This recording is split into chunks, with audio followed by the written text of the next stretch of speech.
Good morning. Let's have a look at how businesses can improve and increase their gross and net profit margins, their gross and net profit ratios. Sometimes it's called that. Straight off the bat, number one, increase your sales revenue. So this means you could put your prices up. You wouldn't do that until you've researched your competitors and maybe done some market research with your customers. But increasing your prices to improve sales revenue or increase sales revenue is a good idea. Of course, you may even sell more products. That would increase your sales revenue. But that's linked to how your marketing and advertising strategies work too. Number two, really important, reduce your variable costs, your cost of goods sold. To do this, negotiate with your suppliers. So the companies, the businesses that provide you with the raw materials you need to do your job, right? So if you make sandwiches, where do you get your bread and ingredients from? Negotiate better rates with suppliers. Offer to buy in bulk. If you buy in large quantities, suppliers often give discounts or reduce rates. And of course, if you think you're paying too much, you can research and find new suppliers. So number two, reduce your variable costs. That is going to impact positively on the gross profit margin. Another great way to increase your gross profit is to reduce waste. Now, the way to address this immediately is to give proper and thorough staff training. So proper induction training, proper on-the-job training. Do you see how we bring in other topics here? But by reducing wastes, you reduce your variable costs. Finally, you can do some market research and maybe provide and offer new goods and services. So different flavours of food, different types of furniture, whatever it is that you do, offer new goods and services in the hope that you will increase your sales and therefore increase gross profit. You may even want to get rid of some of the things that you sell that don't particularly make much profit or don't bring in much sales revenue. Don't bring in high sales revenue. So offering new goods and services and ceasing to offer, stop offering things that aren't good sellers or are not very profitable.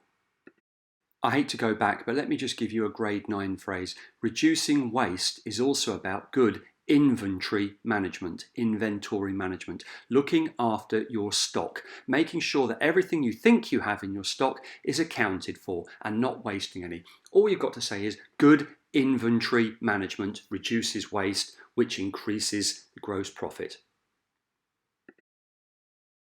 So, how to increase your net profit?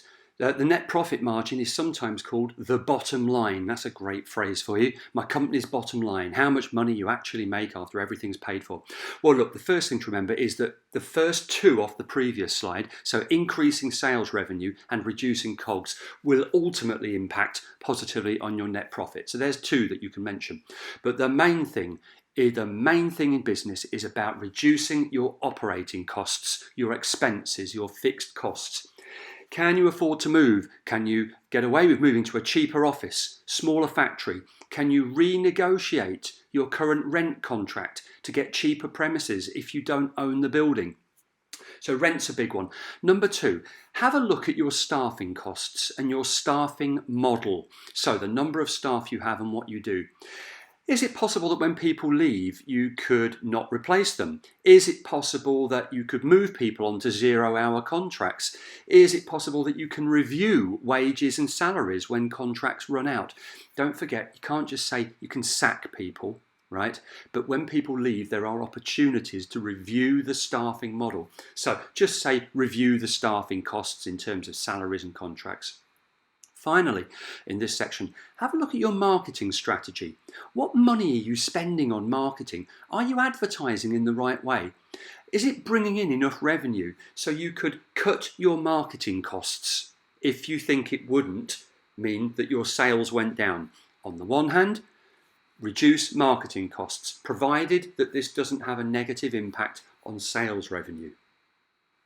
Finally, if you have some profit available, what you can do is use it to pay off loans, because if you have loans, you are paying interest on them, and these count as part of your fixed costs. So paying off loans early often means you can get out of those large interest payments over several years, or even, whatever the contracts of the loan are. But that's really important. Pay off loans if you can to reduce your interest payments, which cuts your fixed costs.